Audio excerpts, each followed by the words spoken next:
할렐루야. 아멘. 오늘도 우리 히즐라이프 처치는 하나님께 최고의 예배를 드리길 소망합니다. 아멘. 오늘의 말씀의 제목은 후회가 아닌 거룩으로. 후회가 아닌 거룩으로. 제가 이 말씀을 준비하는 동안에 여러 가지 생각을 하고 기도를 해요.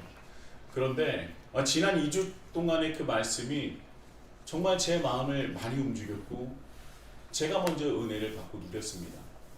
그래서 오늘은 그 2주간의 말씀을 조금 더 심층적으로 그 말씀으로 은혜를 나누는 시간을 가지면 참 좋겠다라는 그런 마음을 주셔서 이전에 준비했었던 그 설교 이 뒷부분 그 본문이죠. 본문을 뒤로 하고 다시 하나님의 말씀을 준비하였습니다.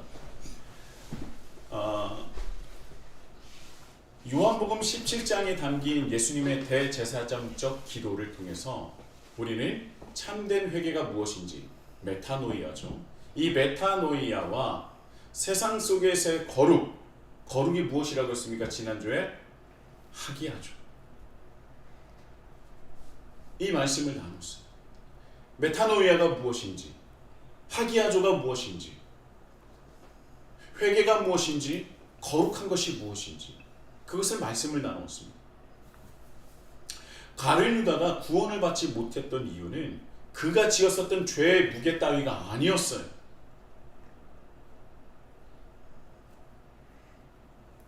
하나님께로 삶의 방향을 돌이키지 않았다는 것입니다. 그가 뉘우쳤다고 했지만 그 뉘우침은 회개가 아니라 메타멜로마이였어요. 그것이 무엇입니까? 후회고 절망이었다는 겁니다. 근데 반대로 베드로는요, 온전한 돌이킴을 했다는 거예요.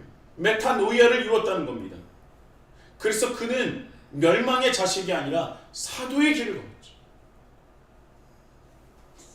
베드로가 예수님의 똑같은 제자였지만 유다도 마찬가지로 예수님의 똑같은 제자였지만 한 사람은 사도로서 한 사람은 멸망의 자식으로 부르게 되었습니다. 그런데 베드로가 사도로 불려지게 된 이유는 무엇이냐? 그가 메타노이아를 이룬 것이고 더 나아가서 하기야죠. 거룩한 삶으로서 예수님을 따랐기 때문에 그가 사도로서 호칭을 받을 수가 있던 것입니다. 예수님의 제자라고 해서 예수님을 믿는 사람들이라고 해서 모두가 사도가 될 수 있는 것이 아니고 모두가 하기야조를 이룰 수 있는 것이 아닙니다.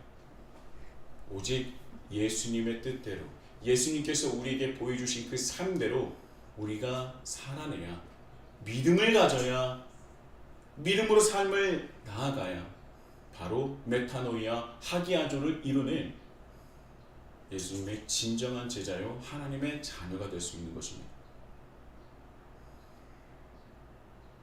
그래서 여호와께 돌이킨 자들, 여호와께 돌아온 자들, 제가 카톡 푸사에 히브리어로 적어놓은 것이 있습니다.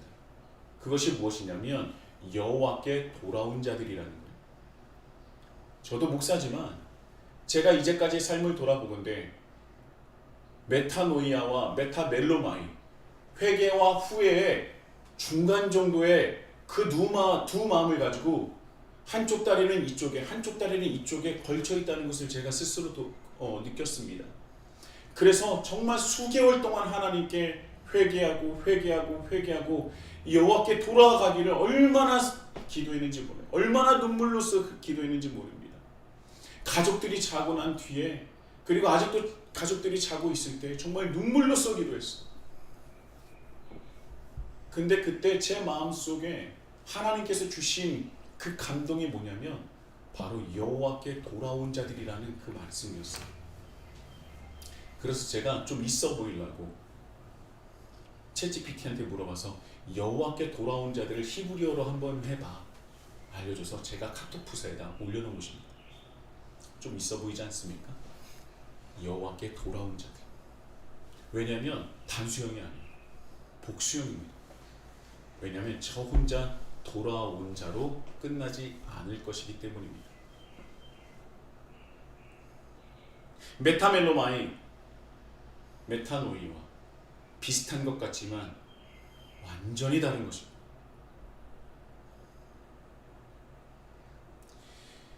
메타노이아, 완전한 메타노이아를 이뤘다는 증거는 무엇이냐? 지난주에 말씀드린 거예요. 바로 거룩, 하기야조를 이루어야 된다는 것입니다. 거룩이라는 것은 무엇이냐? 거룩은 하나님과의 온전한 관계를 통해 갖게 되는 기준이 된다는 거예요. 기준을 갖게 된다는 겁니다. 하나님과의 온전한 관계를 맺음으로써, 다시 회복함으로써 기준이 세워지는데, 그것이 바로 하나님의 공임, 체데크죠. 그리고 공의는 무엇이랑 항상 같이 다닌다고 했어요? 정의. 하나님과의 관계, 온전한 관계 속에서 하나님의 세계관으로, 하나님의 마음으로 내 기준을 세운다면, 공의를 세웠다면, 이제 그것을 세상 속에서 구체적인 실천으로, 정의, 미시파트로 흘려보내야지 완성된다는 겁니다. 무엇을요? 하기야죠. 거룩. 하나님의 공의와 하나님의 정의를 온전하게 이루어야 거룩이 이루어진다는 거예요. 거룩이 이루어져야 우리가 하나님께 회개했는지, 우리가 후회했는지가 증명된다는 것입니다. 이 모든 것이 하나로 연결되어 있다는 거예요.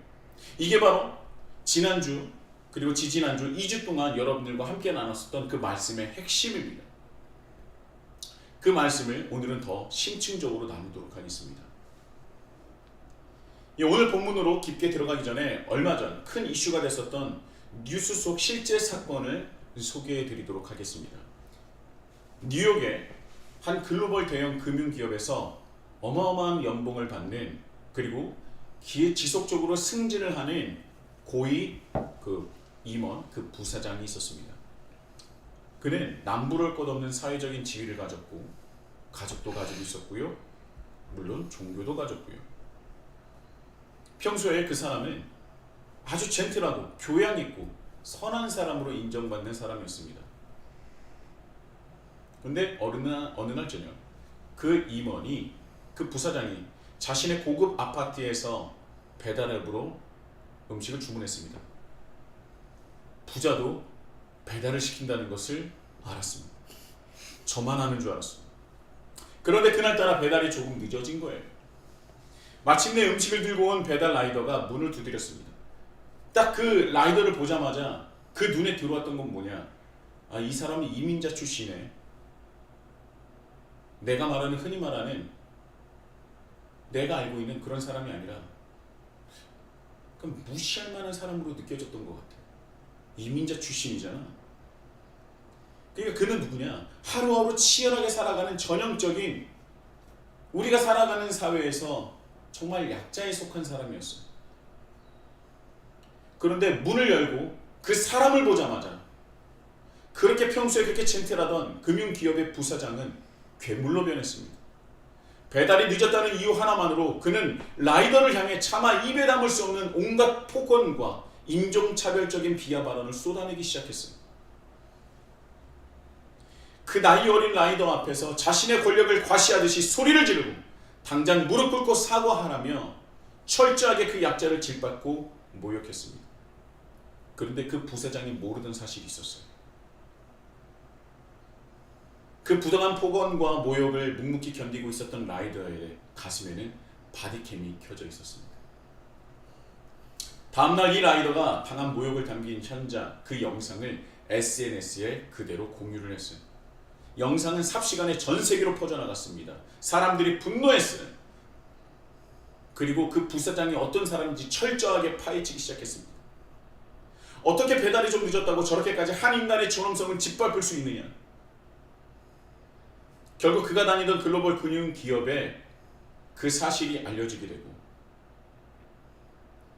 이런 공지를 띄웁니다. 우리 회사는 어떠한 형태의 차별과 약자에 대한 폭력도 용납하지 않는다. 그래서 그 부사장은 즉시 해고가 됐다는 것입니다. 한순간의 갑질로서 수십 년간 쌓아올린 명예와 억대 연봉, 사회적 지위가 단 하루 만에 통째로 날아간 것이죠. 여러분, 이 사건이 왜 전 세계의 큰 이슈로 보도가 되었는지 아십니까? 저 부사장, 저런 놈은 천벌을 받아야지, 이것 때문에 그렇게 보도되고 삽시간에 전 세계에 퍼졌을까요? 저는요, 그 마음 깊숙한 곳에 하나의 이유가 더 있다고 생각합니다. 그것이 무엇이냐면 그 영상 속의 부사장의 그 잔인한 모습이 카메라가 꺼져 있을 때, 아무도 나를 보지 않을 때, 아무도 나를 알아보지 못할 때, 나보다 약한 사람을 마주했을 때 드러나는 나의 모습, 우리의 모습이 보였기 때문이 아닐까요? 단지 이 사건은 부사장만의 모습이 아니라 그 안에 나라는 그림자를 발견했기 때문에 더욱더 삽시간에 공유가 되고 공감을 얻은 것이 아닌가라는 생각을 합니다. 우리는 교회에서 천사와 같은 얼굴로 찬양합니다. 아이들을 키울 때 언제 가장 천사 같은 얼굴인지 아십니까? 특히 어렸을 때 잘 때가 가장 천사 같아요. 새근새근 자는 모습을 보면 정말 천사와 같습니다. 또 교회에서 찬양하고 예배를 드릴 때 조는 사람은 빼놓고 얼굴이 다 천사같이 보여요. 그리고 교회에서 참 많이 외치는 게 무엇입니까? 하나님은 사랑이십니다. 하나님은 사랑이십니다. 그리고 예배 드리면서 회개하는 시간에 회개를 합니다.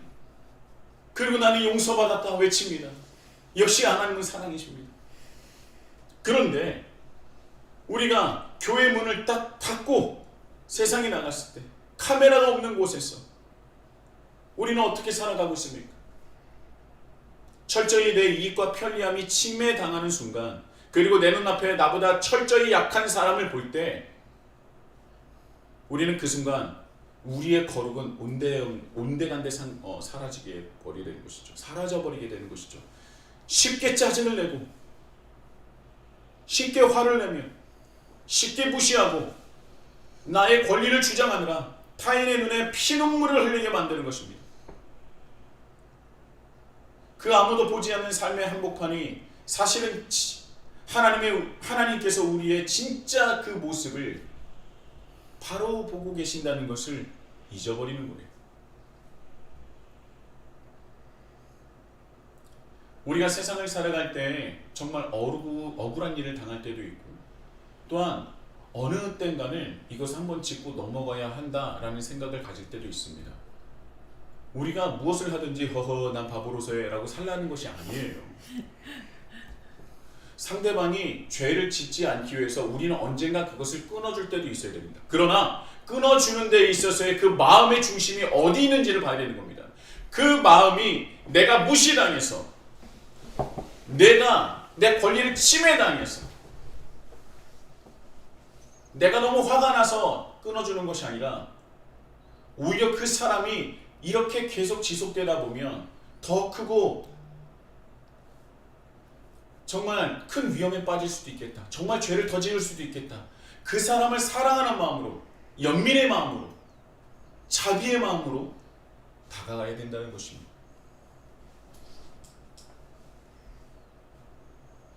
이제 오늘 우리는 이 뉴욕에서 일어난 이 날카로운 실화를 마주하고 가장 본질적이고도 피할 수 없는 질문 앞에 서야 합니다. 우리는 그 거룩을 우리의 삶에서 어떻게 구체적으로 이룰 수 있습니까? 우리가 매주 입으로 거룩을 말하고 회개를 외치며 하나님의 사랑을 외침에도 불구하고 왜 우리의 삶은 변하지 않으며 우리가 살아가는 세상은 변하지 않는 것입니까? 이것에 대한 영적 진실을 우리는 이제 마주해야 한다는 것입니다. 현대 그리스도인의 치명적인 착각이 있습니다. 그것이 무엇이냐? 회개라는 이름의 후회입니다. 회개라는 이름의 후회. 현대 그리스도인들에게 가장 결여되어 있는 것이 무엇이냐면, 제가 말씀드렸어요. 하나님의 공의와 정의가 결여되어 있고 그것에 대해서 관심이 없다는 것입니다. 그리고 더 나아가서 그리스도인이 교회를 다니면서 하나님께 죄짓는 것을 너무나 가볍게 생각한다는 겁니다.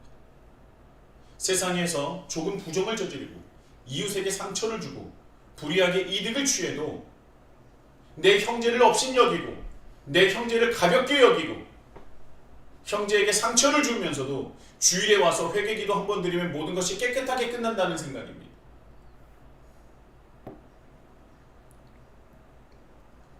사랑하는 히즈라이프 형제 자매 여러분, 단언컨대 그것은 회개가 아닙니다. 그것은 성경이 말하는 메타노이아가 아니에요. 그것은 유다가 했었던 메타멜로마입니다.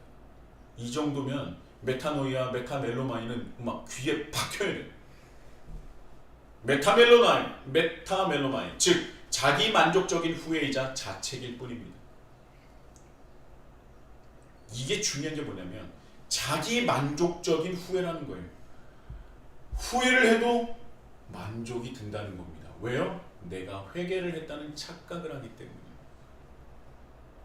그게 후회인지도 모른 채 늘 입으로 하나님은 사랑이십니다. 하나님은 사랑이십니다. 하나님은 나를 사랑하십니다. 그렇게 외치면서 정작 하나님의 공의와 정의를 철저하게 무시하며 외면합니다. 나의 부끄러운 삶을 은폐하기 위해 사랑이라는 단어를 싸구려 면죄부로 삼고 있는 것이죠. 진짜 회개가 되려면, 정말 메타노이아가 되려면 하나님의 공의와 정의를 이루는 삶의 열매가 우리의 일상 속에 반드시 드러나야 됩니다. 그렇지 않으면 우리가 흘린 눈물, 우리가 드릴 회개의 기도, 그것은 종교적인 감정쇼에 불과하며 여전히 가련 유다의 자리에 머물러 있는 것입니다. 멸망의 자식이죠. 이 재밌는 말씀이 있어요. 우리가 너무나 잘 아는 요한복음 3장 16절의 말씀입니다. 무엇입니까? 하나님이 세상을 이처럼 사랑하사. 그렇죠. 하나님이 세상을 이처럼 사랑하사 독생자를 주셨으니, 우리 너무나 잘 알고 있지 않습니까? 우리는 이 말씀을 읽을 때 그저 가슴이 따뜻해지고 예수님께서 우리를 위해서 십자가에서 흘리신 그 보혈을 생각합니다. 그냥 가슴 따뜻해지는 사랑만 생각하죠. 그러나 성경이 말하는 하나님의 사랑은 결코 불의를 눈감아주는 유약한 사랑이 아닙니다. 하나님이 세상을 너무나 사랑하셨기 때문에 죄로 인해 깨어지고 불의가 판치는 이 세상에 무엇을 이루기 위해서 이 땅에 오신 것입니까? 그냥 예수님께서 이 땅에 왜 오셨어요? 하면은 우리 죄를 위해서 십자가를 지시기 위해 오셨어요. 이거는요, 정말 점수로 환산하지 않겠습니다. 유치원 애들도 이렇게 얘기해요. 그런데 수십 년 동안 신앙생활하면서 이와 똑같이 얘기한다? 이거 분명히 문제가 있습니다. 예수님께서 이 땅에 오셔서 십자가를 지신 이유는 무엇이냐? 하나님의 공의와 하나님의 정의를 다시 세우기 위해서 십자가를 지신 것입니다. 우리가 흔히 말해요. 사랑의 절정이 바로, 예수님의 사랑의 절정이 십자가다. 그런데 여기서는 동전의 양면처럼 함께 가는 것이 있습니다. 바로 하나님의 사랑과 반대편의 동전에 무엇이 있습니까? 하나님의 공의와 정의가 있는 거예요. 하나님은 거룩하시기에 죄를 심판을 하셔야 합니다. 심판을 하셔야 돼요. 그것이 바로 공의와 정의입니다. 하나님의 공의와 정의예요. 반드시 심판이 있는 것입니다. 그런데 내가 사랑하는 이 존재들을, 사람들을 살려야 하기 때문에 하나님의 사랑과 함께 예수님께서 오신 겁니다. 그래서 하나님의 정의와 공의와 하나님의 사랑이 동시에 완성된 것이 바로 십자가라는 거예요. 다시 말씀드립니다. 하나님의 사랑의 결정체인 십자가는 동전의 양면처럼 하나님의 공의와 정의가 있고, 그리고 다른 편에는 하나님의 사랑이 새겨져 있는, 그 둘이 완전히 하나가 된 사건이 십자가입니다. 우리가 그토록 입이 닳도록 말하는 십자가는 하나님의 공의와 정의, 그리고 하나님의 사랑이 함께 공존하는 동전이라는 거예요. 더 말해볼까요? 우리가 흔히 사랑장이라고 부르는 고린도전서 13장이 사랑을 어떻게 정의합니까? 사랑은 언제나 오래 참고 사랑은 언제나 온유하며, 이렇게 쭉 나가요. 제가 이 노래를 하고 싶은 건 아니고요. 이래서 쭉 나가다가 6절에 이런 말씀이 있습니다. 사랑에 대해서 말씀을 하고 있는데 무슨 말씀이느냐? 불의를 기뻐하지 아니하며 진리와 함께 기뻐하고라고 말씀하십니다. 사랑에 대해서 말씀을 하시는데 갑자기 이 말씀을 하십니다. 불의를 기뻐하시지 않는 하나님이에요. 왜요? 하나님은 공의와 정의를 지키시는 분이시기 때문에 하나님께서 말씀하시는 진짜의 사랑은요, 불의를 보고 분노하는 겁니다. 그러나 이 분노는 내 이익이 침해당했다고 성질을 내는 그런 사적인 분노가 아니에요. 십자가는요, 내 감정을 배설하는 그런 것이 아니었다는 겁니다. 그리스도인의 분노는 약자가 아니라 약자를 짓밟는 이 세상의 불의를 향해 있는 겁니다. 반대로 약자를 향해서는요, 세상의 불의를 향해 분노하는 그 이상의 힘으로 사랑해줘야 된다. 약자를 보호하고 배려하고 그들과 함께해야 한다는 거예요. 그것이 바로 불의한 세상을 향해 내 온몸을 던져진 예수님의 십자가, 우리가 그토록 입이 닳도록 외쳤던 십자가가 바로 그 불의를 향한, 세상의 불의를 향한 그리스도인이 가져야 될 그 분노가 바로 십자가라는 것입니다. 여러분, 이게 바로 우리가 가져야 될 분노라는 거예요. 내 이익이 침해당했다고 해서 내 감정을 쏟아붓고 배설하는 것이 분노가 아니라는 겁니다. 기독교는 그런 종교가 아니에요.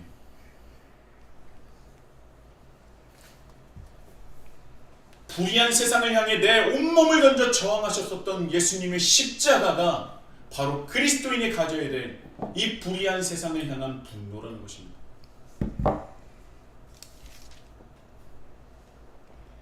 즉 하나님의 공의와 정의를 삶 속에서 거룩으로서 열매를 맺지 않는다면 우리가 하나님께 드리는 회개는 회개가 아니라 후회라는 거예요.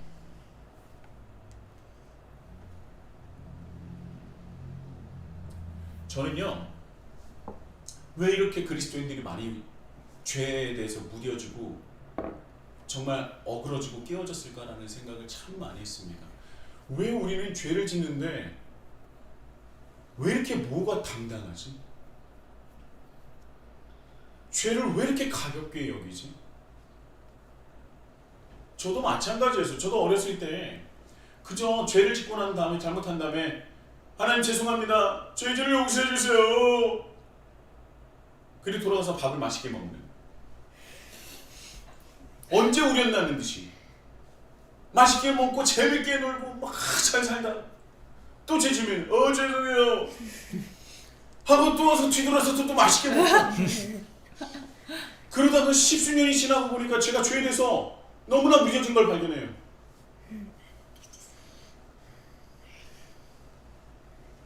그리고 어떤 목사님도 우스갯소리지만 이렇게 말씀하신 적도 있습니다. 장로님들이 제가 술을 도저히 못 끊겠습니다. 술 자체가 죄는 아니라고 하지만 이 술을 먹는 게 덕이 되지 않는다는 걸 알고 있는데도 술을 끊기가 너무나 힘듭니다. 어떤 장로님이 자기에서 차지했다 그러는 거예요. 근데 그 목사님 뭐라고 하셨냐? 그럼 먹고 회개하세요. 근데 그 말씀을 듣고 웃겨서 저도 웃었어요. 웃었어요. 책 풀 시간이었는데. 근데 그 뒤로 돌아가서 그 말씀이 너무나 찝찝한 겁니다. 내가 잘못인 걸 아는데 정말 그게 값없는 회개를 드려도 용서가 되는 것인가?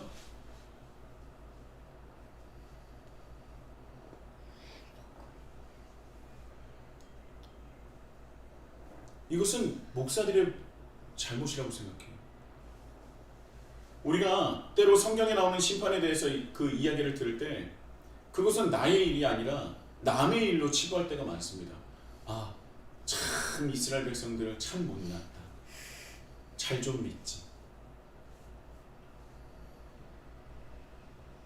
이 심판을 받아서 정말 많은 괴로움을 당하는, 그리고 수많은 그 일화를 보면서, 말씀을 보면서 남의 일로 치부한다는 거예요.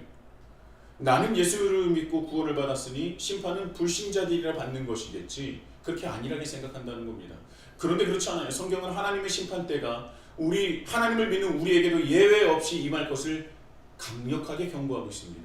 로마서 14장 10절에 바울은 이렇게 믿는 자들을 향해서 선포합니다.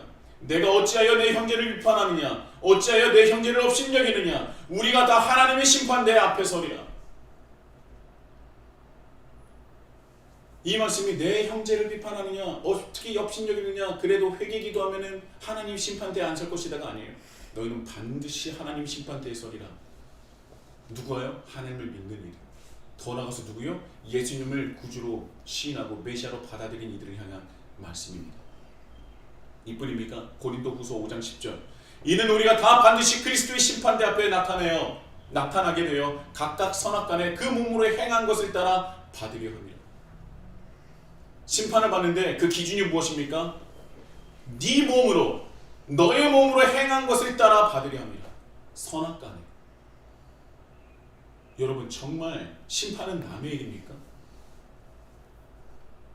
제가 그 목사님의 말씀을 듣고 웃었지만 뒤에 가서 찜찜했던 것은 제가 이 말씀을 알고 있었기 때문이에요. 그래서 가서 주석을 찾아봅니다. 주석에 그대로 나와 있어요. 그런데 왜 그 목사님은 그 체포 시간에 그런 말을 합니까? 성도가 좋아하기 때문이죠. 그래서 많은 교회는 하나님을 사랑하는 교회가 아니라 성도를 사랑하는 교회가 되어버린 것입니다. 그래서 본질이 흔들려 버리는 거예요. 그렇다고 해서 제가 성도를 사랑하지 않는 것은 아니에요. 방향성이 다르다는 것입니다. 사랑하는 히즐라이프 형제자매 여러분, 우리 모두는 하나님 심판대 앞에 설 수밖에 없습니다. 우리가 이 땅에서 그리스도인이라는 이름표를 달고 살면서 과연 하나님의 공의와 정의를 행하며 살았는지, 형제를 사랑하며 살았는지, 하나님의 이름으로 약자를 사랑하고 도왔는지, 아니면 내 이익만 탐하며 살았는지, 그 행하는 대로 결산한 날이 분명히 다가온다는 것입니다. 구원받았다는 핑계로 삶의 불의를 정당화할 수 있는 사람은 이 세상에 아무도 없습니다.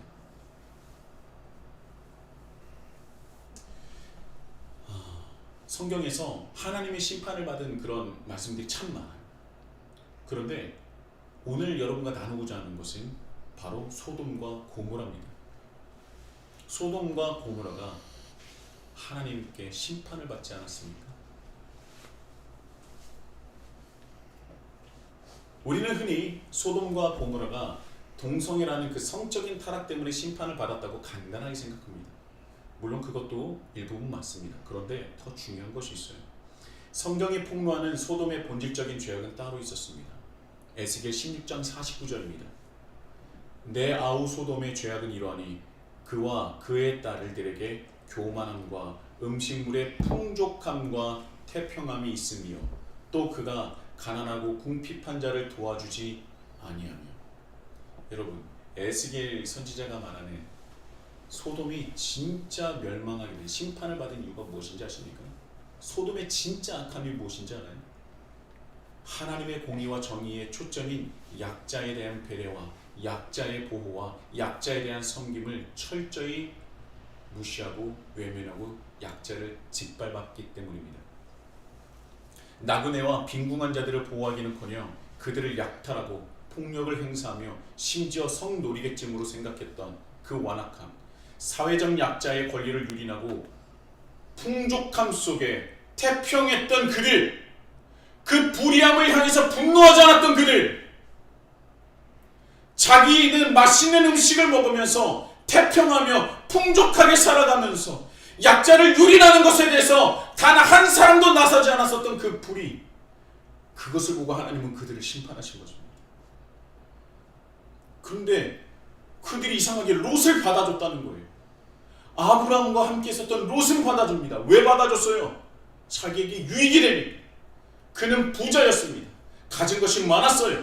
롯과 함께하면 자기들에게 유익이 되니까 그는 받아줬던 것입니다. 그런데 롯의 집에 들어온 나그네는, 하나님의 사람, 하나님의 사자들은요, 겉으로 보기에 아무것도 없었던 겁니다. 그의 지위나 수준을 가늠할 수 있는 재산이나 따르는 사람들이 없이 홀로 왔던 거예요. 그 몸만 같이 왔던 겁니다. 그래서 그 사실을 듣고 득달같이 내달려서 롯을 찾아온 겁니다. 그 자들을 내놔라.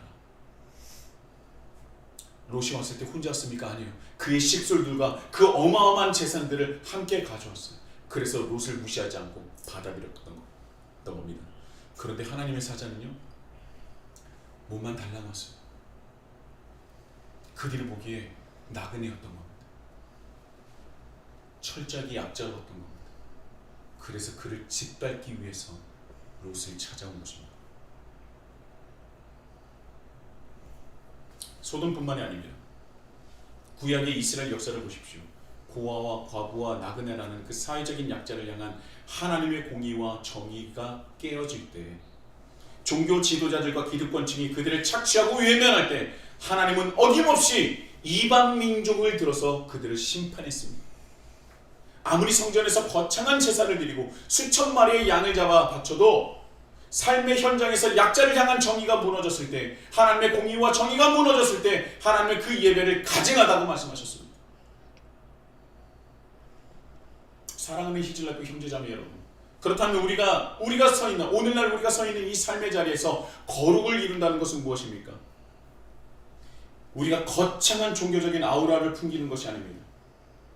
어마어마한 그 교회를 짓고 수만 명이 들어와서 예배를 드린 것을 하나님께서 기뻐 받으시지 않는다는 겁니다.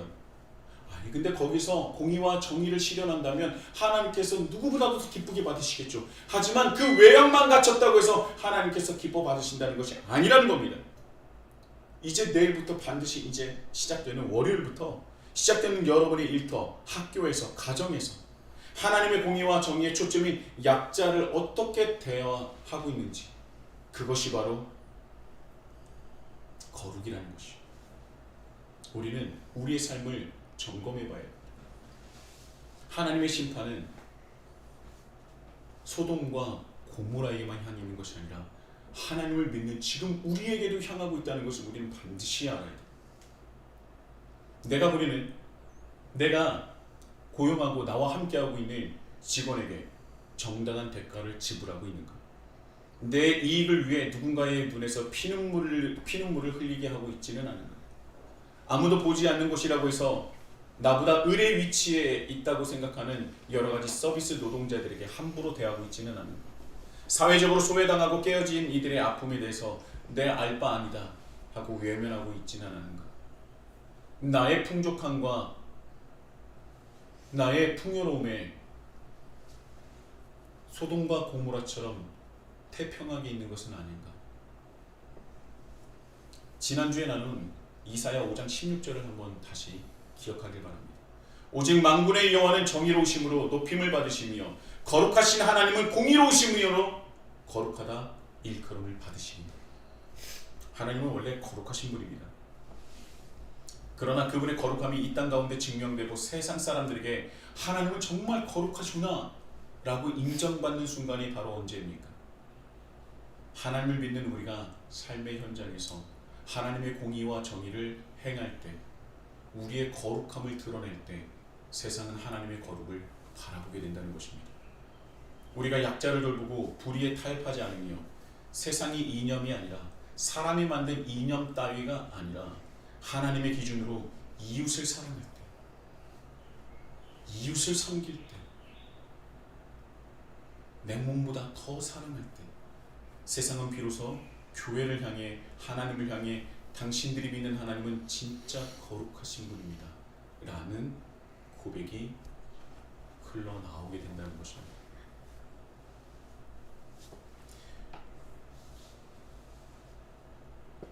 우리가 매주 교회에 와서 주여 잘못했습니다라고 입술만 후회하고 월요일부터 다시 세상과 똑같은 방식으로 약자를 밟고 불의를 행하여 살아간다면 지난번에 말씀드렸던 단어가 우리에게 임할 것입니다. 아폴레이아. 그것이 무엇입니까? 완전한 상실입니다. 돌이키지 않아서 존재 자체가 부정당하는 그 비극이 우리에게도 일어날 수 있다는 것입니다. 그러나 우리에게 희망은 있습니다. 소망은 있습니다. 무엇이 소망입니까? 하나님은 언제나 우리를 받아주실 준비가 되어 있으시다는 겁니다. 당자가 돌아오기를 동네 어귀에서부터 날마다 자기 아들을 지켜보고 바라보기만 했었던 그 아버지. 아들은 아버지인지도 모를 때 아버지는 이미 저 먼 데서부터 아들을 알아보고 그를 향해서 달려가시던 그 아버지. 아버지, 나를 아들이 아니라 종으로 생각해달라고 그런 말을 하기도 전에 먼저 아들을 안아주고 입맞추는 아버지. 그 아버지가 오늘도 우리가 후회의 자리에서 일어나 거룩한 삶의 자리로 돌이키기를 기다리고 계신다는 것입니다. 우리 히즈라이프 처치가 감당해야 될 본질이 무엇입니까? 하나님을 믿는 우리가 감당해야 할 본질이 무엇입니까? 세상을 닮아가는 것도 아니요, 세상을 피해 도망치는 것도 아닙니다. 깨어진 세상 항복판으로 당당히 들어가 하나님의 공의와 정의를 살아냄으로써 하나님의 거룩하심을 증명해내는 것입니다. 우리의 눈물이 후회와 그리고 뉘우침 정도로 끝나지 않기를 바랍니다. 우리의 회개가 삶의 변화로 이어지기를 간절히 소망합니다. 그리하여 우리의 삶을 통해 이 땅에 무너진 하나님의 공의와 정의가 세워지고 소외된 자들이 위로를 얻으며 세상이 비로소 하나님은 거룩하시다, 거룩하시다, 거룩하시다 그렇게 외치게 만드는 거룩한 통로가 되시길 예수님의 이름으로